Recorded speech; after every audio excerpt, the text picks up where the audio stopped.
And we are live. We are live, ladies and gentlemen. We are live here in Bellows Falls, Vermont. It is Benchley night. That means it's Sunday. That means I'm home. Nice to be home. Nice to be home. It's been raining here a lot, ladies and gentlemen. It's been raining here a lot. The cats are kind of disgusted with me because each day I open the door and they're hopeful. They are ever hopeful that I'm going to be opening the door to sunny, nice weather, and instead I'm opening the door to rain. Oh, they're disgusted. Hi, Martha. Hi, Barbara Tapp. Where are you, Barbara Tapp? It's foggy and cold here. You're not in Texas, I know that for sure, because the great Betty Sue is down there in Texas. And it is warm. It is warm down there, ladies and gentlemen. Anyway, the cats have been achieved because it is rainy out, so they don't want to be out wandering around getting in trouble with Mr. Skunk. So that's good. Anyway, so as many of you know, right now, we're involved in renovating. With this nonprofit group I'm involved with, Rockingham for Progress, purchased the Miss Bellows Falls Diner, this beautiful World War II era little 32-seat Worcester lunch car that has never been altered. It's really in pristine shape, and we've purchased it. It closed right as COVID started, as the pandemic started, but it had been kind of sputtering along for a couple of decades before that. And now it's going to take quite an infusion to renovate it and get it running again, especially in modern food service world. So we estimate that the renovations are going to be easily, to do it right, it's going to easily be more than $500,000 with the whole project, purchasing it, everything. So what Preservation Trust, who we're working with very closely on this, what they have said is our goal is we need to kind of locally raise $250,000. We've raised $100,000. Now we're trying to raise the second $100,000.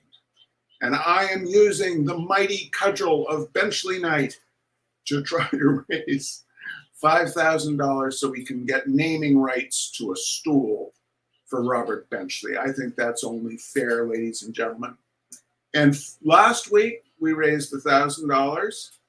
This week I was hoping we'd raise another $1,000, but I realized that's kind of a reach, you know, because normally we raise about $200 for each of these Benchley nights.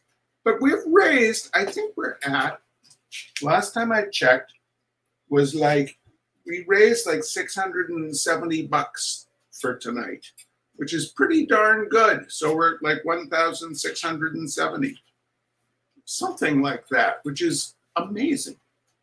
And we have a lot of people to thank, ladies and gentlemen. The old unidentified unglet is going to get a workout. Are you ready? Join with me. First off, we wish to thank, this guy in Texas. This guy in Texas came through Bellows Falls last year and fell in love with the Miss Bellows Falls Diner. Has been sending us original artworks that we can raffle off when we do diner programs. I mean, just thank you, Mr. J.J. Winter Johnson. Thank you. Let's see. I wrote very small this week. Very small. I had so many names I have to write down. Thank you, Brenda Lynch. Thank you, Pauline O'Brien. Thank you, the indomitable, the unparalleled Catherine Fisher. Actually, I think she gets two thanks because I think she gave last week and it arrived after I'd already read. So another Catherine Fisher shout out. Mr. Steve LaSala, a man who shares almost the exact same musical tastes as I do. Oh, Unglet didn't like that. Let's do it again. Ms. Eileen Charbonneau, the namesake of the world's best cat. Not quite, but we'll go for it. One of the world's best cats. I don't want Studio Cat Corduroy nor Yorkie Dork to take that amiss. Ms. Nancy Nelson Kurtz. Ms. Mary Lou Masuko, thank you so much. Ms. Peggy Papa. Ms. Wendy Odette. Thank you, Wendy. Mr. Rick Gavatsky. Oh, my old Exeter comrade. He was the coolest kid when I was at Exeter. I thought he hung the moon. Mr. Jim Collins. My first patron when I moved to Bellows Falls, Mr. Jimmy Malley. The incomparable, the unmatched, the unmatchable Kathy Bergman. Her family, ladies and gentlemen, ran the Chimes Cafe in Bellows Falls, which is a beautiful, streamlined, modern front building that the Polish American Club took over. And when they removed the streamlined, modern front, and it's now a brick front. It's actually quite a nice brick front, but it's not as cool as the streamlined, modern front was. Oh, my good friend, Miss Laurie LaRue. Congratulations, Laurie. Glad to have you back on this side of all that sturm and drang. The great Laurie LaRue. Sherry Michelson. Meg Spencer, friend from Exeter. Terry Hudson off on a trip some damn place. Ferries. She's always traveling, ladies and gentlemen. Terry takes a trip. You can follow her on Facebook. Terry Hudson. Mr. J.T. Mayer out there in Cincinnati, Ohio. Mr. John Wilhelm in Omaha, Nebraska, great mandolin player. My partner in Roots on the Rails, Ms. Sarah Ovenden. The great Nora Lee Hall. Great Nora Lee Hall. She came on the polar bear trip with us. She's from around here, but she came up to Churchill, Manitoba and looked at polar bears with us. Ms. Nora Lee Hall. Oh, Anonymous. Anonymous. Thank you, Anonymous. And out there in Pittsburgh, Pennsylvania. Out there in Pittsburgh, Pennsylvania, where he looks over an umpire. Because he's up so high, ladies and gentlemen. He's up so high. He's very, very tall. He is a wee little dog. He has to be very careful not to step upon. Not to trod upon Ginger. My very, very, very, very tall cousin, Mr. Nat Hunter, and his wonderful wife, Elise. And if I've left anybody out, I am sorry. Trying to figure out who Facebook is saying has donated is very, very difficult. But if I've left you out, let me know and I'll give you a double shout out next week. Am I around next week? Yes, I am around next week. So as I said, it's been very wet here. We've had a lot of thunderstorms here, ladies and gentlemen. Just that sullen rumble every afternoon right out there.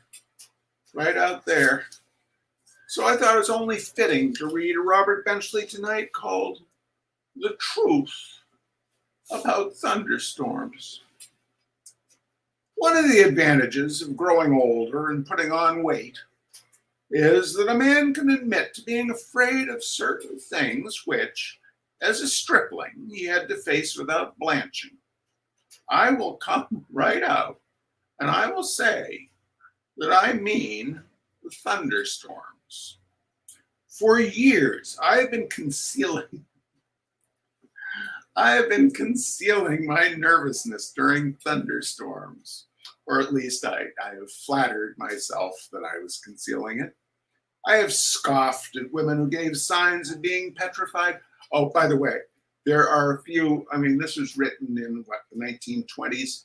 So there are some gender tropes that would probably not be ideal today, but he also makes enough fun of himself. I'm not going to bother changing it.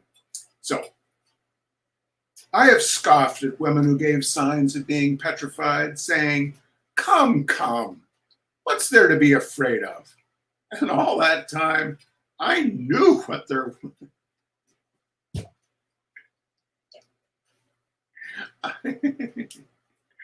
all that time, I knew what there was to be afraid of, and that it was a good crashing sock on the head with a bolt of lightning. People do get it, and I have no particular reason for believing that I am immune. On the contrary, just where any of us in the human race get off to adopt the big man attitude of what is there to be afraid of toward lightning is more than I can figure. You would think that we knew what lightning is. You would think that we knew how to stop it. You would think that no one but yellow dogs were ever hit by it, and that no man in a turtleneck sweater and a 3 days beard on his chin would give it a second thought. Well, I am sick of all this bravado about lightning, and I am definitely abandoning it herewith. Ever since I was a child old enough to have any pride in the matter, I have been wincing inwardly whenever 100,000 volts of Simon pure electricity cut loose in the air. My nervous system has about 600 ingrown winces stored up inside of it, and that is bad for any nervous system. From now on, I'm going to humor mine and give a shrill scream.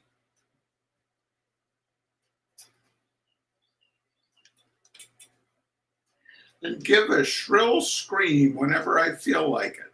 And that will be whenever there's a good sharp flash of lightning. I will say this for myself. I will scream when the lightning flashes and not when the thunder sounds. I may be timid, but I am no fool.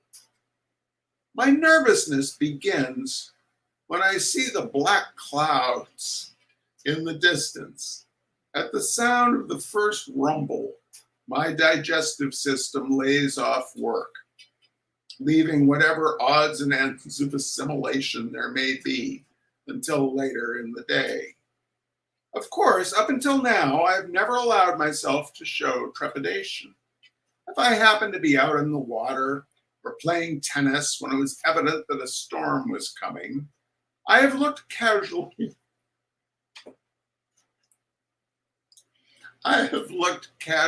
at my watch and said, "Ho hum, what about going in and making a nice cool drink?"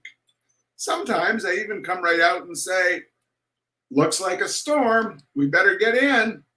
But there's always some phlegmatic guy who says, "Oh, we're not going to get that. It's going around the mountain." And by the time that it is evident that we are going to get that, and that it is not going around the mountain, it is too late. It is remarkable how slow some people can be in taking down a tennis net or bringing a boat inshore when there is a thunderstorm on the way. They must not only take the net down, but they must fold it up very, very carefully and neatly, or they must put things away all shipshape in the cabin and then coil ropes, anything to waste time. My attempts to saunter towards the house on such occasions must have, at times, given away the dread that I have been. My attempts to saunter toward the house on such occasions must have, at times, given away the dread I have of being the recipient of a bolt of lightning. I guess that I have done some of the fastest sauntering ever pulled off on a dry track, especially if my arms are loaded down with cushions and beach umbrellas. I make rather an ungainly job of trying to walk as if I did not care and yet make good time. If possible, I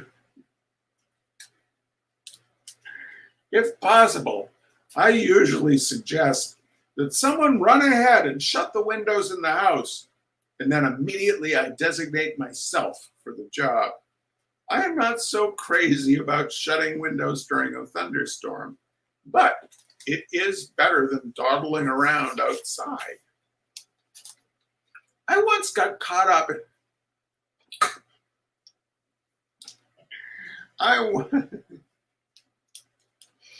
I once got caught up in an airplane during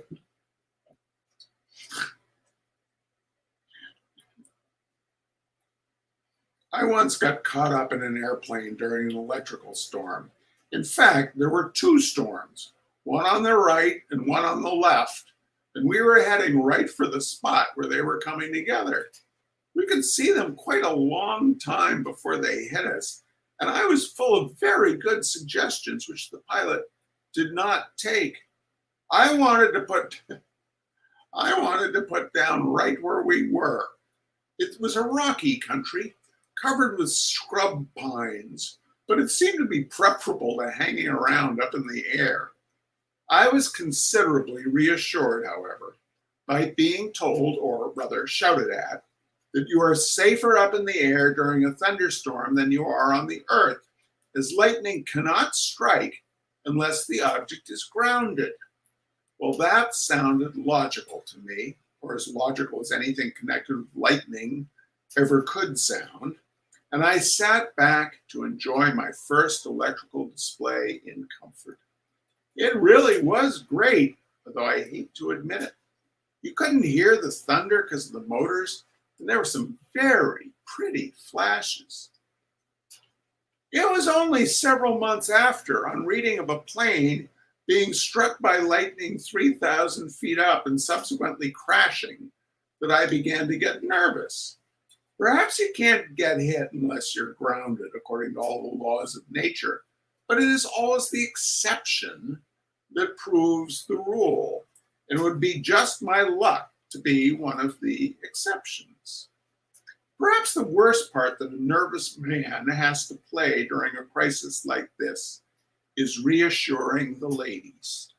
If I am alone, I can give in and go down the cellar. But when there are women around, I have to be brave and joke and yell bang every time there is a crash.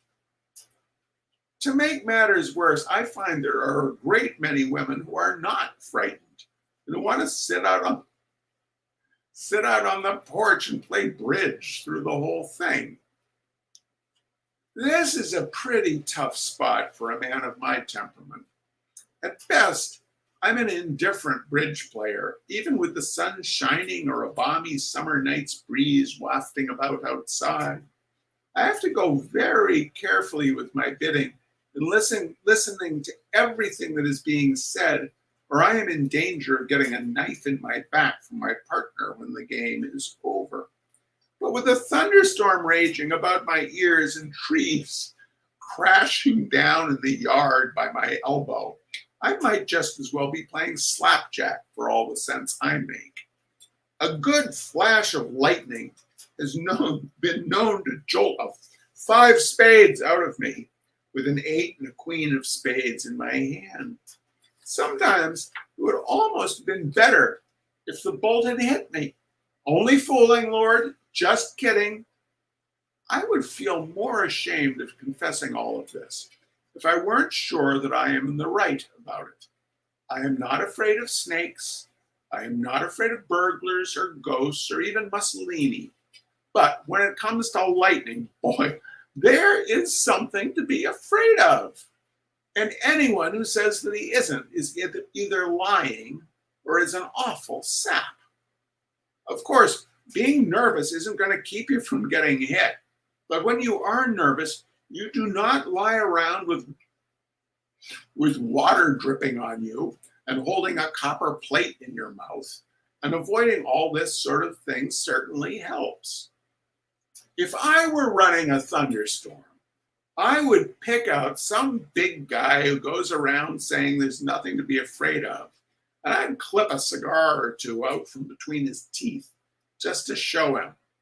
And any nice guy like me who knows his place and tries to keep it, I would let go scot-free.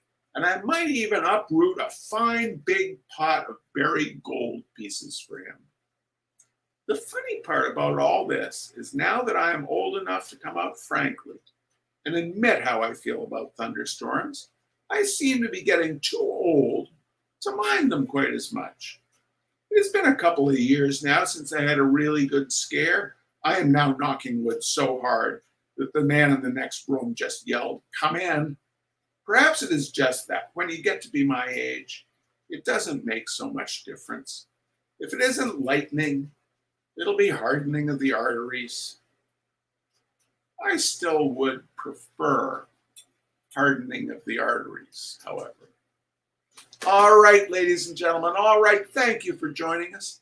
Thank you for joining us for Benchley Night. Thank you for supporting the efforts to get the Robert Benchley stool endowed at the Miss Bellows Falls Diner. We have only $3,000 and something to go. We're nearly there. You take good care. We'll see you next week.